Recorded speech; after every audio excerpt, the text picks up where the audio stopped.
Hi, my name's Bren Murphy, and one of the questions I get asked a lot is, so what exactly does a life coach do?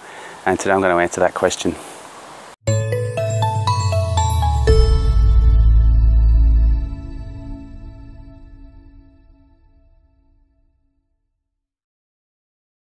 So what does a life coach do?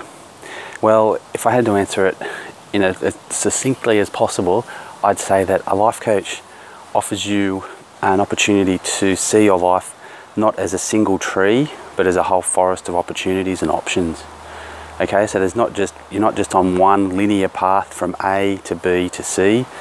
You're on A and there's B, C, D, E, F, G are options right now in your life to choose from.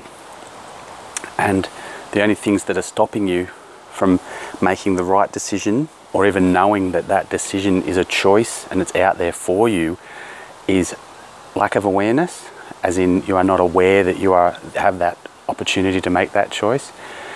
Number two is fear. You're fearful of making the choice or even exploring that choice exists. Number three is your social conditioning, which is you have other people telling you you should be doing this and you have to do this, and you're fulfilling someone else's version of what your life should be.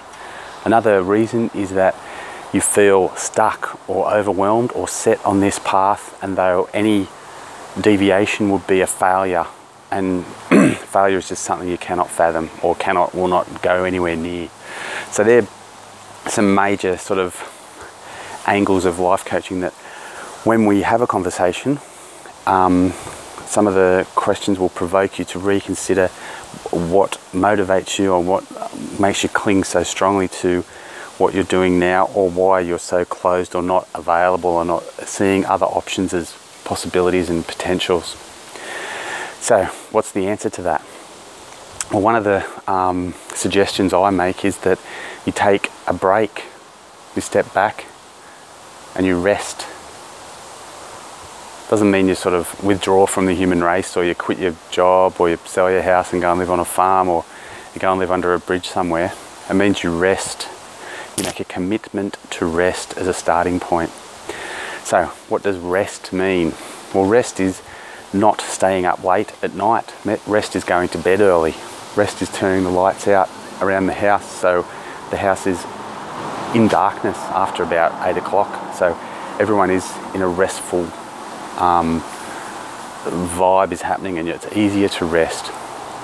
Number two about rest is not overcommitting to do other things that you should do or you feel you have to do, or fulfilling obligations that are part of some tradition that might not be working for you or doesn't actually provide any benefit other than keeping you busy and keeping you frazzled and running around to fulfill this tradition.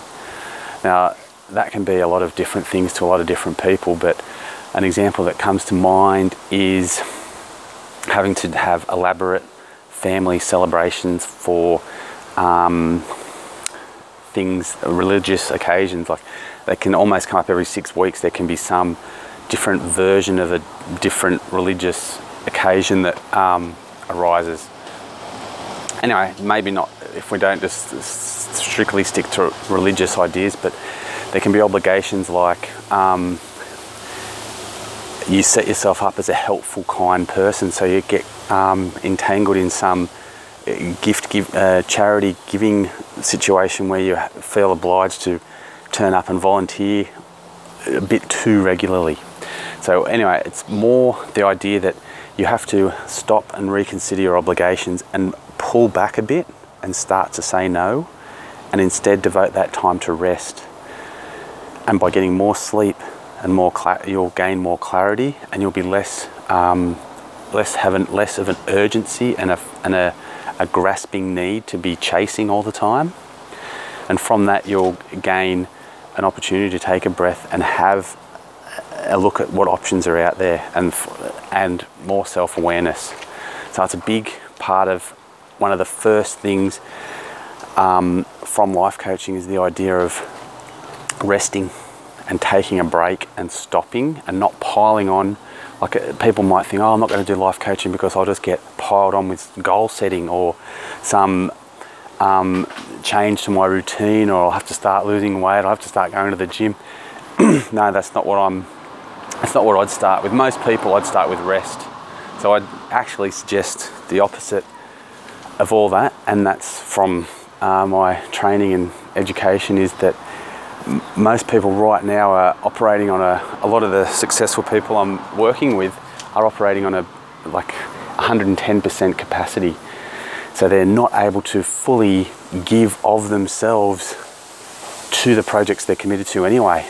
So they're doing, for example, swimming with their children, or they're in their own swimming, and they're not committing to it fully. They're just sort of turning up and going through the paces, and they go, okay, it's like putting out fires, like or it's a bucket with lots of leaks in it, and you're just stopping one leak with one finger, then you move to the other side, but then it starts leaking again, and you're just constantly, or spinning plates, those sort of metaphors. People are just frazzled from being overcommitted and over trying to maintain so much. So that's a starting point for my life coaching. So the next question is, okay, so I've pulled back, I've reprioritized where I'm obliged to commit my time. What do I do next?